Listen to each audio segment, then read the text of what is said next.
বাংলাদেশ ব্যাংকে টাকা মানেন না? আমার এটা মন চাইতেছে না। মন আছে না থাকে, এটা তো নেয়া লাগে। আমার কাছে টাকা নাই, আপনি নতুন টাকা নেবেন না কিছু, সরকার বের করে নাই। আচ্ছা, পাগড়ি কে গামছা কে? পাগড়ি দিছে তোমার আর মুসলিম রাষ্ট্র ইয়া না, এটা টাকা না, তুমি এনে ফাঁকে থাকো, নাহলে মায়ের গুতা খাইতে পারো। যাও। ওইটা হচ্ছে তোমার 22 টাকা নতুন তুমি আমার টাকা। পুরানোটা দাও না, নতুন টাকা কেন? পুরান নাই আমার কাছে, ধরেন ধরেন, পুরান থাকলে তো দেব, আন্দাজে কথা কর। পুরান টাকা দাও না। না, নতুন নোট বেরিয়েছে, নতুন নোট নেবেন না কিসের জন্য? এটা কি ধরনের টাকা মানেন না? টাকা মানেন না? কেস করে দেবেন তো। কয়টা যাও? না, বাংলাদেশ টাকা মানেন না আপনি? আমি আওয়ামী লীগ করি, এটা করতে দাও না, এখানে যাও তো বাবা। মন মেজাজ খারাপ আছে। মন মেজাজ আপনার খারাপ হচ্ছে তো আমার কি হয়েছে?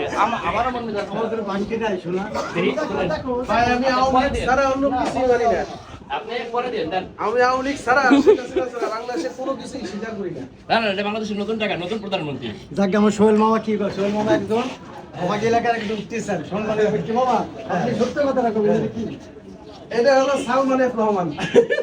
এটাতে 20 টাকা নাও কাকা। এটা সালমান এফ রহমান, বুঝছেন? আমরা লই যে সৌদি আরবের বাদশা ছিলেন কে? তাহলে বাকি টাকা পরে নেব। টাকাটা কি? সেই সালমান। এটা বাংলাদেশের টাকা। হ্যাঁ? বাংলাদেশের টাকা। আপনি মন্দিরও দিতে পারবেন না, পাগড়িও দিতে পারবেন না, তাহলে করবেন না কেন? এই টাকা তো আমি দেখি কয়দিন নাই। আগে বেরোইছে, আপনি দেখেন নতুন নোট আইছে তাই নিয়ে কত আন্দোলন।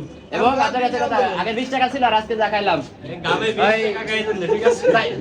468 টাকা পরে নিয়ে যাবো। টাকা নেই, তুমি 468 টাকা পরে নিয়ে যাবো।